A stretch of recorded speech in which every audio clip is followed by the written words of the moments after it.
Hi, everybody. I'm Zoe. And I'm Chandi. And this is Bound by the Cloak.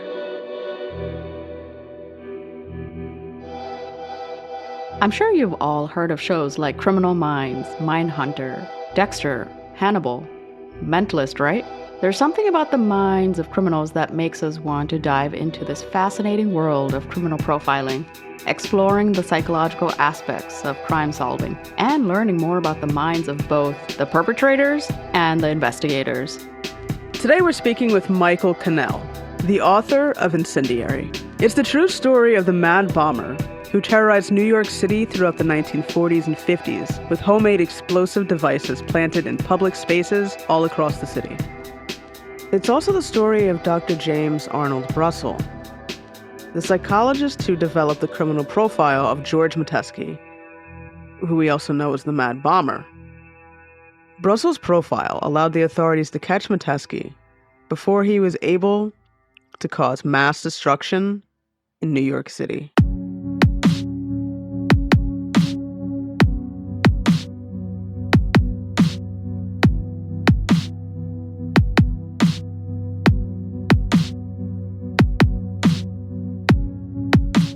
Hi, Michael. Thank you so much for joining us today. Thank you. It's great to be with you. We found this book because I knew nothing about the Mad Bomber. Chandi knew nothing about the Mad Bomber, and we thought it was an amazing case because it was super interesting. You know, we are always in New York City. We frequent the locations where the explosive devices the Mad Bomber planted all the time. And just the idea of going to these locations and knowing that an explosive device went off at a particular spot, like right outside the Oyster Bar, right at Grand Central, it's unsettling, you know? We didn't know much about the case, really anything at all.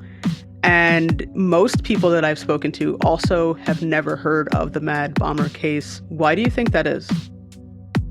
Yeah, I thought about that a lot when I was working on the book. It's an episode of violence and terror that seemed to have kind of disappeared from people's radar. And I puzzled over that as I worked on the book.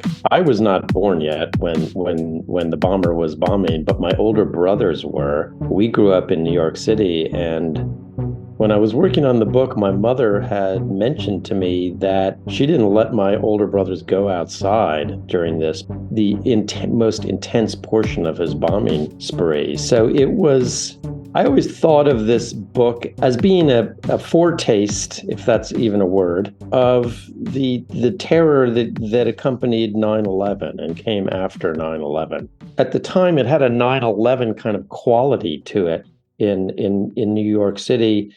I think that the terror of the bombing spree took on a disproportionate power because of the shadowy aspect of it. It was not a known person. It was somebody who seemed to strike randomly in random places. I mean, the bombs were certainly capable of killing people, and increasingly he was planting the bombs with intention to kill people. But it was really, I think, the randomness that stoked a psychology of fear and terror in the city. And the other thing that I thought about while I was working on the book was that this was happening during the Cold War, during the onset of the Cold War. And the terror of the bomber, and I think the terror of the Soviet Union and nuclear weapons somehow worked together. They commingled in some way. There was this free floating anxiety in the air, and that I think probably also worked in the bomber's favor. Interesting comment you made about these locations around the city. For those of us who live in New York, I mean, we pass by these locations all the time. I do. I'm lucky enough to have a little shared workspace in the New York Public Library at the moment. And every single day I pass the location where the bomber set off a bomb in a phone booth in the New York Public Library. And I think about it every day as I pass that phone booth. For me, it's as if I have a kind of mental map of these locations, and I'm aware of them as I travel about the city. And like you said, this instilled fear in people at the time. I can imagine just not wanting to go outside, not being concerned, like, okay, if I go to Penn Station today, is something going to go off? And I wonder, well, two questions. How did the NYPD help to make the public feel more safe or if they could? And also, before Dr. Brussel was involved, how did they try to investigate these bombings? The NYPD didn't really have a clue how to track him down. I mean, here's part of what really interested me about this story was that serial offenders, serial bombers, serial killers, serial rapists, are they a phenomenon of the 20th century or the latter half of the 20th century? Well, I don't think we can say that they didn't exist before. I mean, Jack the Ripper might have been the most famous serial killer in history. There are reasons to believe that serial offenders increased dramatically in the second half of the 20th century. The NYPD was not entirely equipped to deal with this problem. It wasn't, I don't know if we can say that it was exactly a new problem. The serial offender it took them by surprise. They were off balance. And I mean, there wasn't a lot they could do. It was really the sheer desperation of trying to get a grip on the investigation that caused them to go to Dr. Brussel. And just the sheer mass casualties that would occur, right? Traditional like serial killers, it's like a one-on-one murder, homicide, but this is mass. Yeah, I mean, the bomber did not intend to kill people at first.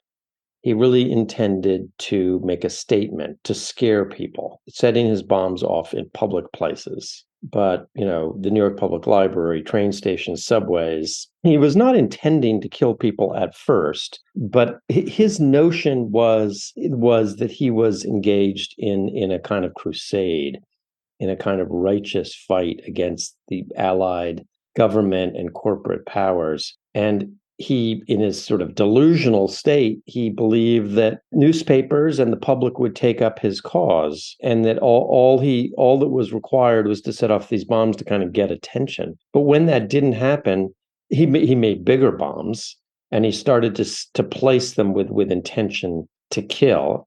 And in fact, he was caught just before he surely would have killed people. So, Michael, you said your mom was fearful of the time, especially with your older brother. So, what were other New Yorkers like? What was going on at that time? Just assuming the whole city must have been on edge. So, how did the bombings affect day-to-day life of New Yorkers? One of I think, the really interesting things about this episode is that we tend to think of New Yorkers, or maybe all people, coming together in a crisis. New Yorkers certainly came together after 9/11, right? But in this period, it was the opposite. It was as if the bomber's mental illness, his paranoia, his own anxieties and fears had been let loose in the city like a virus. And rather than come together, people in the city tended to, in many cases, to turn against one another. You had asked earlier about, how the police combated the bomber. They asked for the public's help.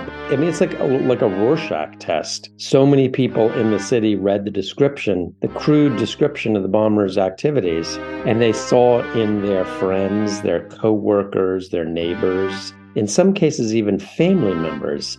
They saw traits of the bomber in them and reported them to the police.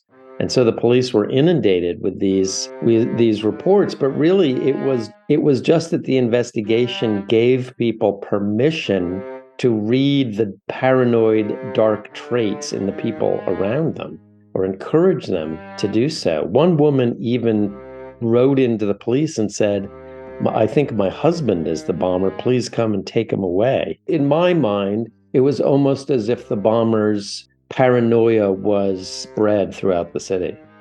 His grievance was really with Con Ed.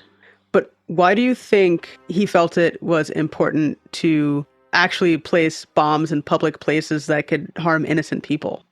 That's a really good question. I mean, he had a legitimate grievance against Con Ed, the utility company. He had been employed by Con Ed, and he was injured in a furnace blast and had a series of health issues as a result. He received some compensation for his injury, but nothing like what we would expect or we would consider to be fair today. In fact, they kind of cheated him. They strung him along until time ran out, and they were no longer obliged to compensate him properly. And because the bomber was a paranoid schizophrenic, he was not able to distinguish between Con Ed, the real culprit, if you want to call them the culprit, and other forces. He saw Con Ed and the companies that Con Ed did business with and their customers and the government. He saw them as all part of the same conspiracy.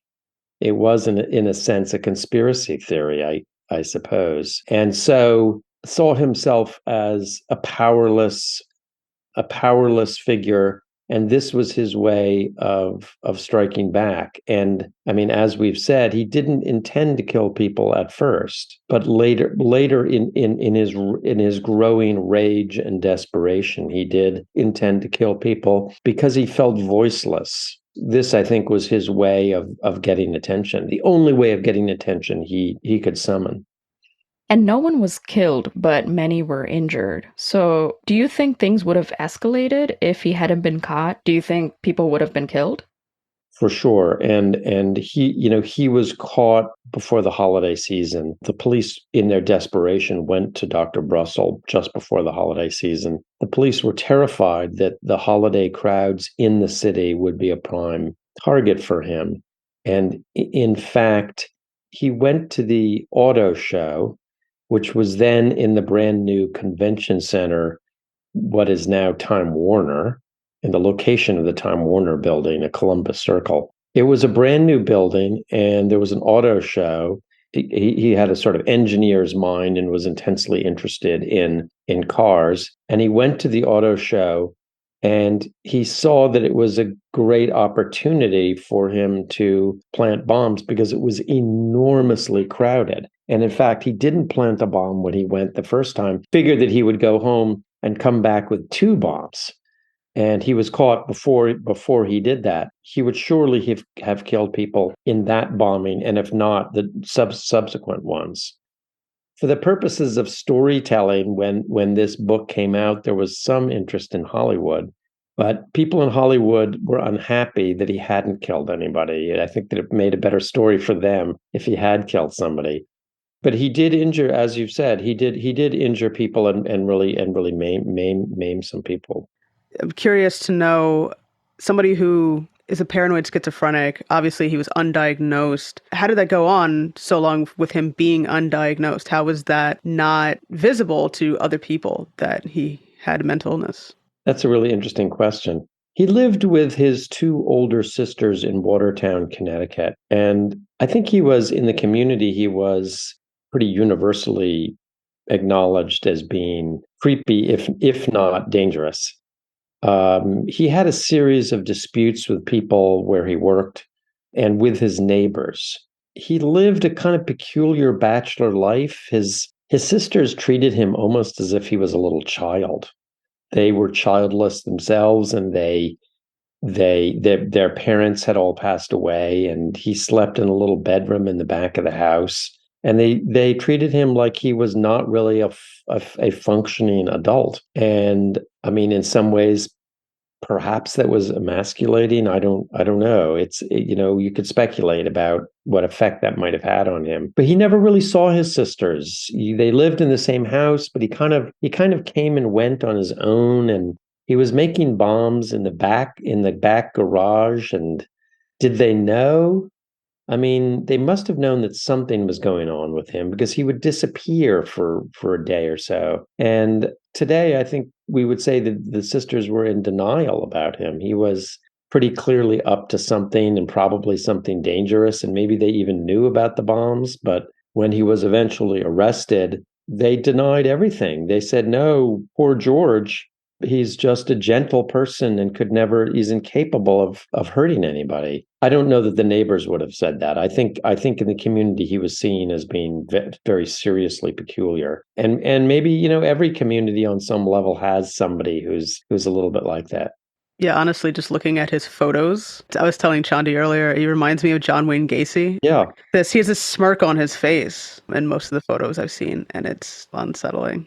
It's unsettling is a good word for it, right? It was when he was arrested, and maybe we're getting ahead of ourselves here, I don't know. But when he was arrested, he was taken to the old police headquarters on Center Street in downtown Manhattan for booking. There was a place there where from the street, you went downstairs. It's still there if you're in the neighborhood. You can see this spot. And they called it going down the hole. And that was where you went down and you were booked and you were fingerprinted and photographed. But when he was brought there from Waterbury to be booked, he stood on the street. And of course, there was a huge crowd of press and tabloid photographers. And he acted as if he were on the red carpet at the Academy Awards. He stood and smiled and waved at the crowd. He was coming in to be booked, and he acted as if he was like a hero. And I mean, I think the interpretation of that is that what he really wanted was to be seen, was to be recognized. For the paranoid schizophrenic, there is this quality where they have a kind of believe they have kind of godlike powers and know better than other people. And so on some level, that scene where he's smiling and beaming in those photographs that you referred to was, ironically, I think it was kind of the highlight of his life. He had led such a peculiar, lonely life, and here he was, that for a moment he was the center of attention. So, a big figure in all of this is Dr. James Brussel. So tell us about him. Yeah, Dr. Brussel, what a fascinating and unusual person, right? He was a doctor, a psychiatrist. He worked for the state of New York. I believe it was called the Department of Mental Health then, mental hygiene, I think then. Really, his job was to run the psychiatric hospitals in and around New York City. And in fact, he lived on the grounds of one of the psychiatric hospitals just on the border of Queens and Long Island. He lived there in a little cottage as a sort of campus there. And, in those days, it was just before mental illness was treated with pharmaceuticals. And he practiced in the era when psychiatry still treated serious disorders much as they had in the 19th century. So in a way, those mental hospitals were filled with almost seemed like medieval treatments. Poor, agitated, sick people were made to take ice baths, or, there were lobotomies, there was electroshock treatment. And Dr. Brussel presided over all of this. And I don't know that we would particularly single him out as being to blame for these sort of almost like torture procedures, because it was the only thing that psychiatry had at the time. But Dr. Brussel, he was a big thinker and a very deeply eccentric person. And part of what is so beguiling about him is that he appears to have been very deeply neurotic himself. Today, we might call him OCD, among other things. He clung to a kind of an order that seems very peculiar or neurotic now. He would only eat cottage cheese sandwiches for lunch. He kept parakeets and would sort of obsessively feed the parakeets from his own mouth in some cases. There's sort of these episodes that his students at Yeshiva University would talk about how he always carried a gun everywhere because he was kind of paranoid himself. And if he felt like the students weren't paying attention, he would get up on a desk and wave the gun around. So Dr. Brussel was a little crazy himself, it appears. He had a pet theory, which he called reverse psychology. And I'll try to, it's a little confusing, but I'll try to explain it simply. So the way psychiatry would normally work is that a patient would describe to the doctor what they've experienced. They would describe patterns of behavior that they had experienced in their psychiatric history. And the psychiatrist would normally, conventionally, would try to predict what their future might be, or what lay ahead for them, or what they might do to address this. So the psychiatrist would go from a known personality and try to extrapolate from that what their behavior might be in the future. Dr. Brussels' idea was, what if you reversed it and you just looked at behavior, but you didn't know the person? You didn't know who the person was. Could you figure out who the person was just based on the behavior? And that was the genesis of what we now call criminal profiling. So he had this theory and he wrote about it and he thought about it and he talked about it. But what he didn't have is the opportunity to test this theory, to apply this theory until the police came to him with the Mad Bomber case. Me and Chandi are both really big on coffee. She has her pour over thingy and I have an espresso machine.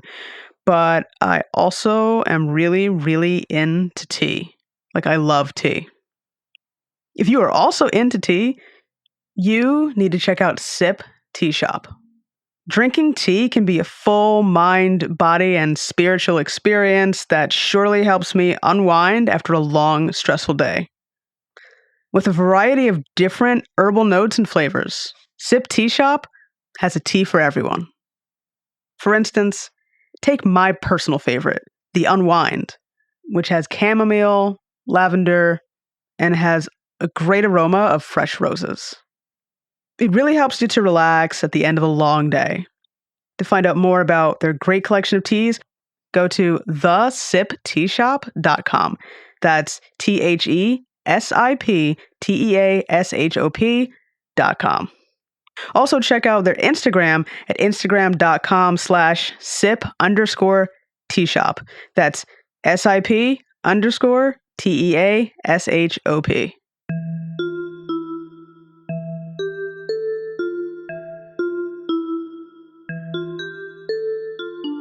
How did Dr. Brussel come up with the profile for the Mad Bomber? I mean, let's start there by thinking about what the composition of the NYPD, or really all police departments, would have been in the 1950s. It was very rare for police, even police officials, to have gone to college. The police really were neighborhood guys. They were almost like neighborhood thugs, many of whom might have been criminals themselves. This is sort of the way it was in New York, was that they grew up. The future police and the future criminals all grew up together. They went to the same schools. They married into each other's families. They were tough. The police were tough guys. And their way of policing was to rough people up until they confessed or talked. And so the idea that an expertise wasn't something that the police were particularly interested in. But in their desperation, they went to Dr. Brussel to seek his opinion. Because he was a state employee and had worked with the police in some capacities, he was a known quantity to the police. And the head of the crime lab, the laboratory that conducted what we now call forensics, had an idea that they should seek out Dr. Brussels' opinion, even though they did not yet know about Dr. Brussels' theory of reverse psychology. And they went to Dr. Brussels' office, which was across from City Hall in downtown Manhattan, and they arrived with a couple of satchels of evidence: the exploded bombs, the letters that the bomber had written to newspapers, whatever evidence they had. And they showed it all to Dr. Brussel. And Dr. Brussel looked at it all. And over the course of a couple of hours, he examined the evidence and took notes. And he looked out the window over at the park next to City Hall, and he allowed his mind to kind of wander. And this was his technique. His idea was that reverse psychology, what we now call profiling, had an almost kind of mystic quality, that if he looked at all the evidence, that his own subconscious would digest the evidence and produce an image of the bomber. And that's what happened. And he turned to this police lieutenant and said, the man that you're looking for is from a Slavic background. He lives with an older female relative. He has a history of workplace disputes. He's never had a girlfriend. And lastly, when you catch him, he'll be wearing a double-breasted jacket. And those things weren't entirely 100% true, but they were like 95% true. It was just astonishing, as it turned out. It was like an earthquake in law enforcement. When the police used this profile, as we would now call it, to narrow down the suspects that were culled from the Con Ed files of disgruntled former employees. And when they went to the bomber's home, his name was George Metesky. When they went to his home in Waterbury, Connecticut, in fact, he wasn't wearing a double-breasted jacket. He was in his pajamas because they arrived about midnight. But when they told him to go get dressed, he came out with the double-breasted jacket. He did live with, turned out, 2 female older relatives. He was from an Eastern European background.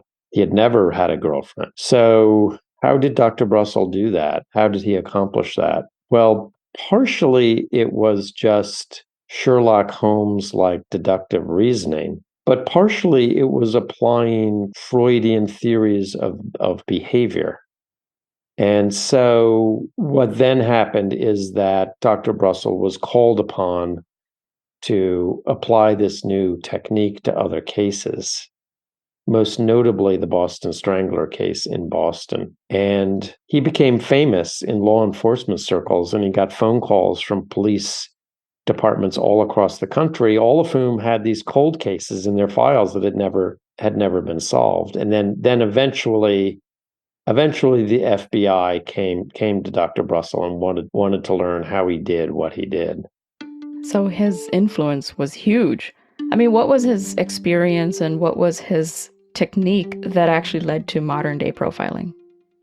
Well, I mean, it seems to me that he had kind of 2 things going, something going for him, something going against him. On the one hand, this peculiar method that he had it might not be able to identify an offender out of the crowd, but it did provide real insights. And what he had going against him was that it appeared to be non-scientific. It was non-scientific, really. He was applying Freudian theories. How do you match the behavior of an unknown offender to behavior that is suggested by Freudian theory? What can you glean from the forensics that tells you about the behavior? How does that behavior match some of the patterns of behavior that psychiatrists have observed in certain kinds of patients? That was where he was working in that spot. But it was a sort of intelligent guesswork, really. And what he would say was that it was intuition. I mean, he really believed that this was a kind of mystical process. But what he had going against him was that it was a mystical process. I mean, law enforcement, the police chief in Kansas City or Sacramento, California, does not want to hear about a mystical process. So it was so interesting if you think about America at that moment.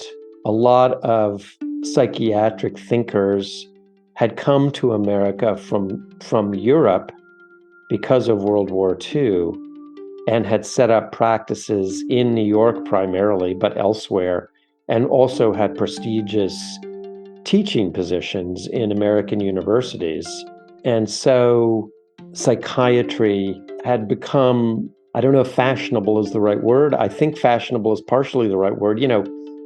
Marilyn Monroe had a psychiatrist. Great intellectuals and public figures were not embarrassed to say that they were in analysis or in therapy. And so there was, Dr. Brussel brought this technique along at a time when, for the first time, Americans at least might have given this some credence. If he had tried to sell this technique 15 years earlier, 20 years earlier, Would anybody have paid any attention to him? I mean, I don't know, but I kind of don't think so. I think that part of what happened was that he came along with reverse psychology at exactly the same moment. Exactly the right moment. I mean, he came along when at least some quarter of the public and law enforcement was willing to listen to him, and he had enough success that the FBI wanted to know how to do this. And so an FBI agent came to him and said, "We'd like to learn how you do what you do, and we'll pay you your hourly rate for that." And Dr. Brussel said, "The FBI can't afford my hourly rate."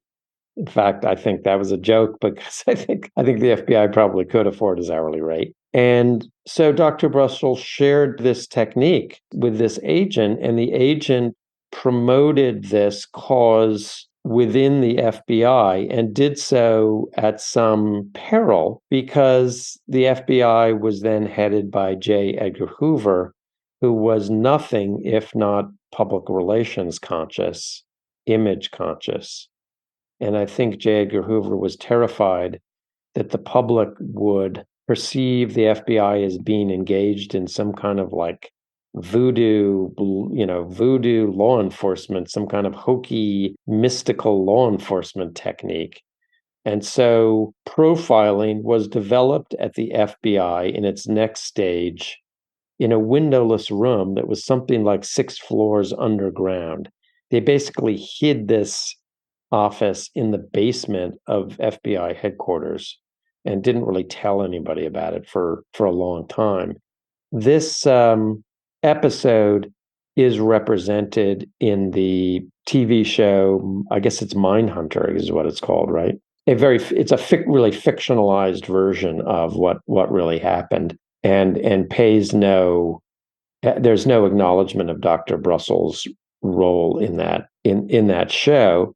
And the FBI, because of its resources, was able to, over time, gather data on different kinds of criminal behavior. And they really did what J. Edgar Hoover wanted was to call it a science. I think it really did become something like a science. What is the behavior of serial rapists? The FBI has been collecting data on that for now 60 years.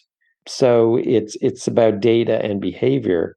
Is it entirely a science? I mean, I don't know. I mean, I've spoken to profilers today who would say that profiling at its best confirms suspicions or leads that they would have otherwise. But profiling alone cannot identify an offender. It's still intelligent guesswork, I guess, is the bottom line. You mentioned Mindhunter, and I've seen that show, and yeah, you're right, they did not mention Dr. Brussel. But we see Mindhunter, we see Criminal Minds, we see all these other shows, and they make it seem as if profilers are just, law enforcement that focuses on profiling. But in reality, what is the typical background of a profiler? Like, are they more on the psychological side of things? Or are they more actual law enforcement with a badge? That's really a good question. I mean, I'm going to say I don't really know the answer to that because my focus was in the 1950s. So I don't really know.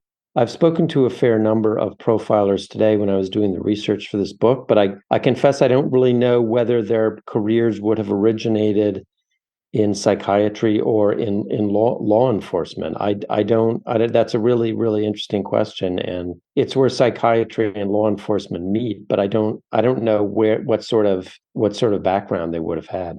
I'm curious as to what were the profilers that you spoke to like? It's interesting that because Hollywood had developed somewhere along the way over the last 10 years, I don't know, it's sort of a random number. Hollywood developed this fascination with profiling that many of these profilers have had second careers as consultants to TV shows and probably much more lucrative careers.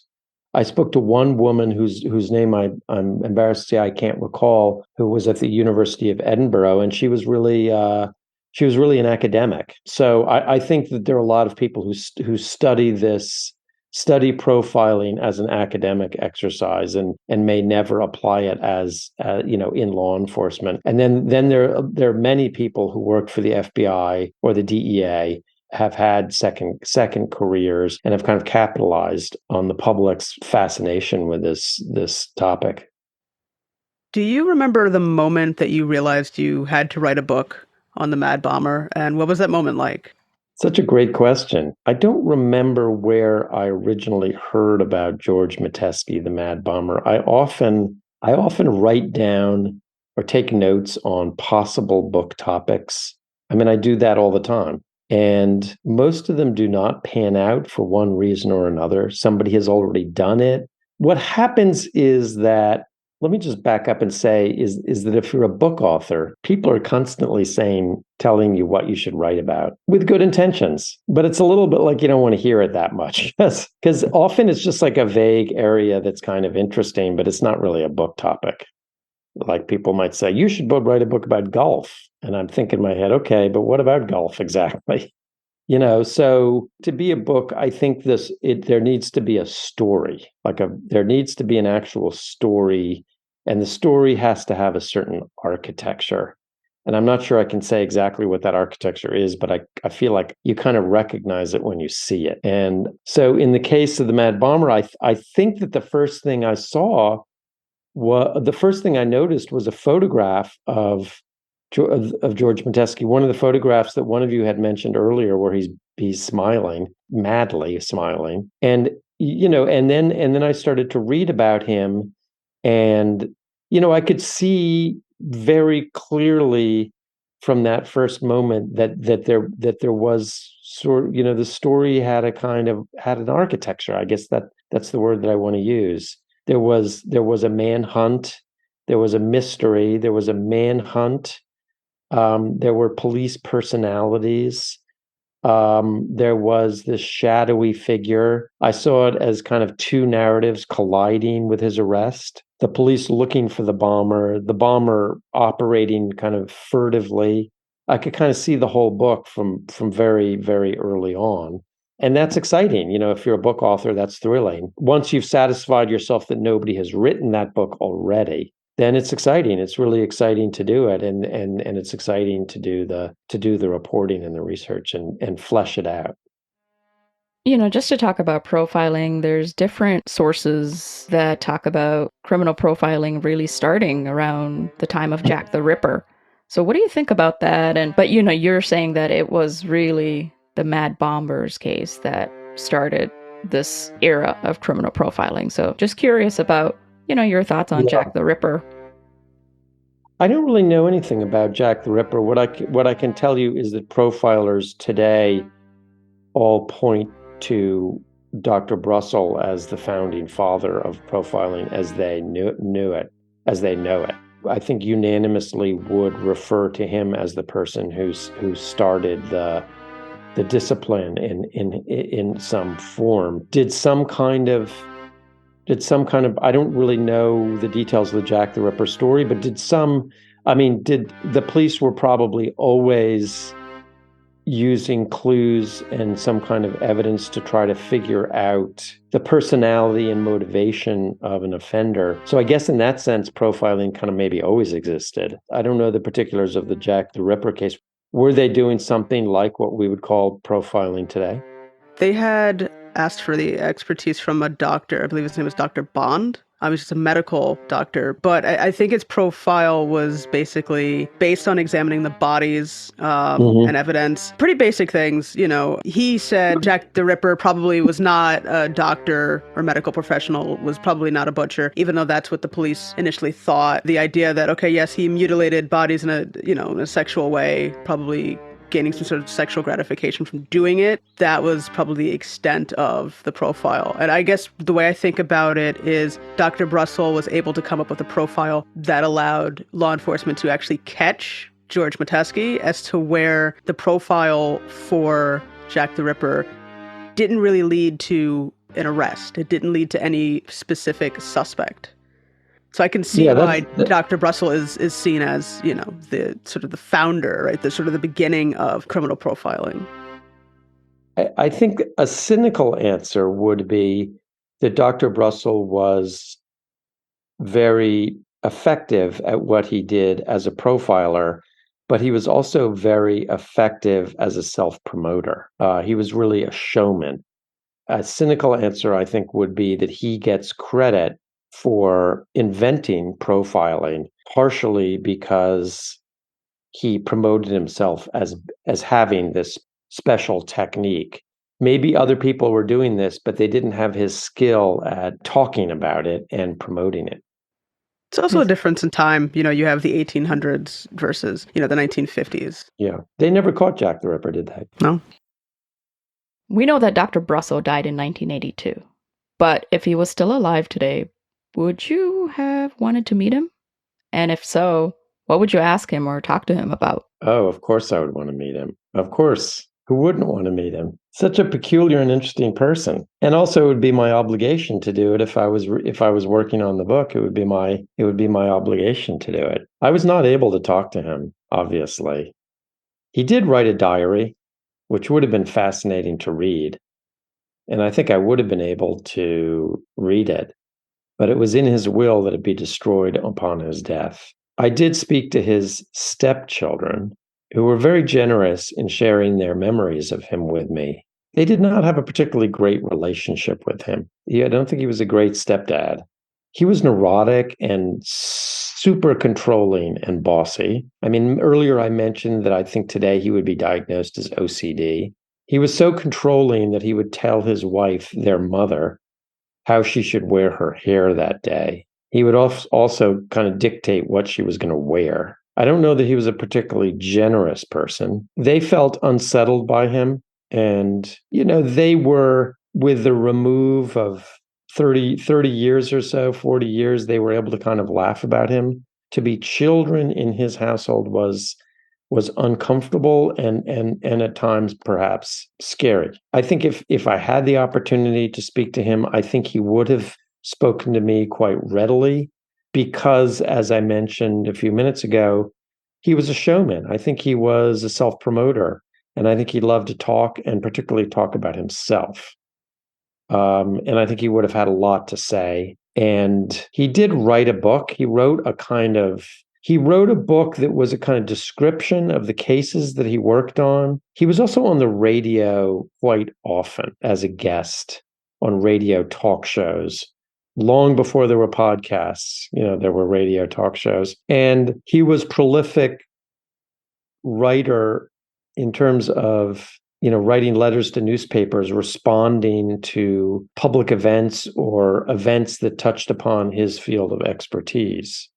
So I say all of this just by way of evidence that he was highly expressive, had a lot to say, and was not shy about expressing himself. And I think certainly would have been keenly interested in somebody writing a book about him, although I suspect might have been highly controlling about it.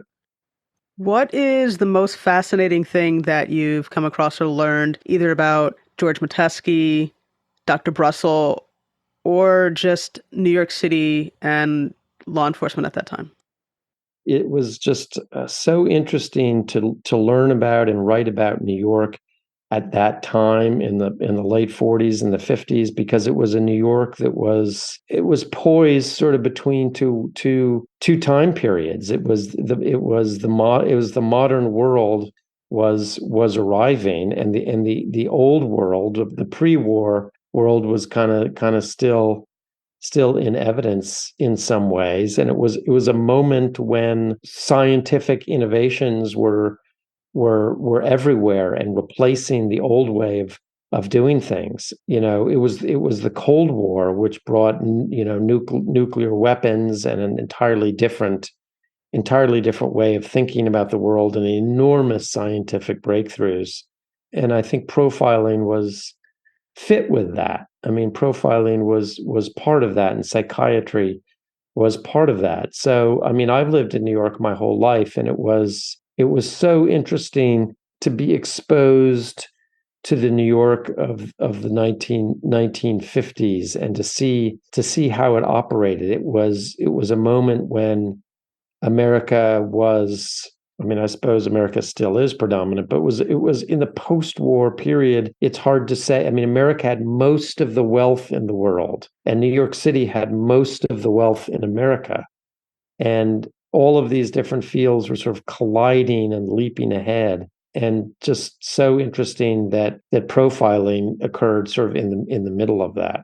Science was making great leaps in understanding the world around us, the outside world. But here was this one peculiar genius who was also helping us to understand the internal world as well. I like that. Peculiar genius. He was a peculiar genius. I'm curious, would you have wanted to meet George Metesky? Oh, absolutely. Absolutely. Of course. Of course. Yeah? Yeah, I mean, why not? I mean, it wouldn't have been scary, I think, to meet him. I don't think he was a scary figure in person. I think he was a meek man who was sort of, frightened of the world. With this peculiar, with this violent impulse. But of course, he was, I mean, part of what was so interesting about him was that he had tuberculosis and he was sick mentally and physically, but he outlasted everybody in the story. I mean, I forget now, you guys may remember because you read the book recently, but I can't remember what year he died. But he outlasted everybody. And he went home to Waterbury after spending, like a decade or more in a psychiatric hospital, and lived like any other old codger in his family home. And any of these characters would have lived long enough for me to interview them. But of course, I mean, I would have had 10,000 questions for him. And just to hear the story, to hear his voice and hear him talk about it, in much of which no doubt would have been a kind of warped version of events. It would have been fascinating. And we didn't really talk about the letters that he wrote to newspapers, but there were these long letters that he wrote to newspapers, claiming that he was representing the all of the little people who were abused by the corporate powers or the governmental powers. I imagine he would have talked in that spirit.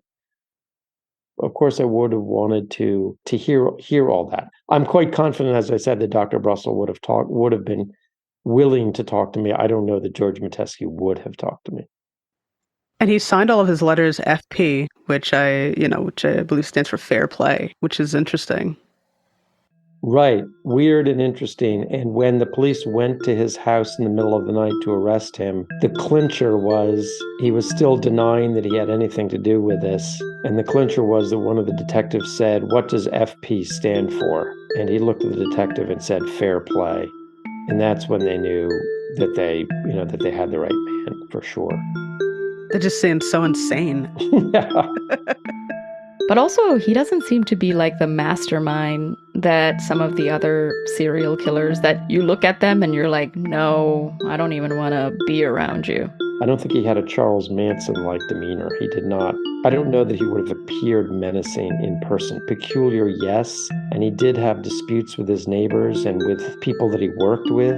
But I don't know that he was physically threatening. I don't think he was anything like Charles Manson. He did inspire some of the other serial offenders later on. Ted Kaczynski, the Unabomber, very deliberately modeled some of what he did after George Metesky. He had said that he had George Metesky in mind, and this isn't exactly the same thing, but Abby Hoffman, who was the head of the Yippies, which was kind of the radical and sometimes violent arm of in the 60s, kind of the hippie movement, but a kind of political violent version of the hippie movement. He invoked George Metesky's name at times as well. So part of his legacy lived, long after he had stopped planting bombs. So last thing I wanted to do was just ask you if you could briefly tell us about yourself and your writing. Yeah, I worked at newspapers and magazines most of my life. I worked as a kind of a baby reporter at Time magazine in the 80s when Time magazine was still kind of a big journalistic force. I learned a lot about reporting there. I worked at the New York Times for 7 or 8 years. I left the Times to write a book about car racing in Europe in the 50s, which was ironic because I don't know anything about cars and I don't own a car and I don't really particularly like cars. But I was really writing about the people, one of whom was the first American to kind of break into that world. I wrote this book that we've been discussing, Incendiary, and subsequently wrote a book called A Brotherhood Betrayed, which was about the Jewish mafia in the 1930s in Brooklyn, more specifically, a group of Jewish mobsters that came to be known as Murder Incorporated.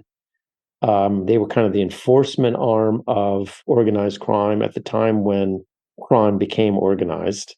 And more specifically about the man who was the head of Murder Incorporated, who became, and probably one of the great turncoats, one of the great informants on the mafia, and not coincidentally went out the window of a hotel in Coney Island just before he was going to testify in a trial. I don't think he went out that window voluntarily, but nobody knows. That's a case that has never been solved. And that book is called A Brotherhood Betrayed. And I'm now finishing a book about two detectives in the 80s and 90s in New York who were secretly on the mafia payroll. So they were feeding the mafia police information, but were also involved in as many as 15 murders on behalf of the mafia. In some cases, they actually pulled the trigger themselves. Those actually sound really amazing. Well, thank you so much. We really appreciated you doing this, talking to us about the book and about Mad Bomber and Dr. Brussel and everything. Of course, this is really fun. You guys are great, and I'm so grateful for your interest in all this. Thank you. Thanks, Michael. Yeah.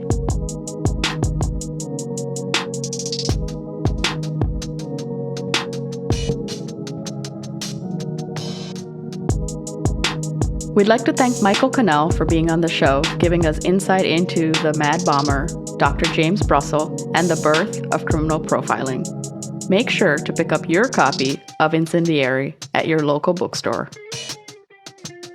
In addition to Incendiary, Michael Cannell is also the author of A Brotherhood Betrayed, the man behind the rise and fall of Murder Inc., which you can also find on Amazon, Barnes & Noble, and wherever books are sold. You can find us wherever you get your podcasts. As always, we are on Apple, Spotify, Google Podcasts for as long as it lasts, and we're on Good Pods too. We're on X, we're on Threads, we're on Instagram, even TikTok. So you can like, follow, subscribe, whatever you need to do on those social media platforms. And if you like what you hear, let others know. Please share the episodes that you love the most with the people that you like the most. Well, that's going to do it for this episode of Bound by the Cloak. We'll be back in 2 weeks with a brand new episode. Catch you next time. Until next time.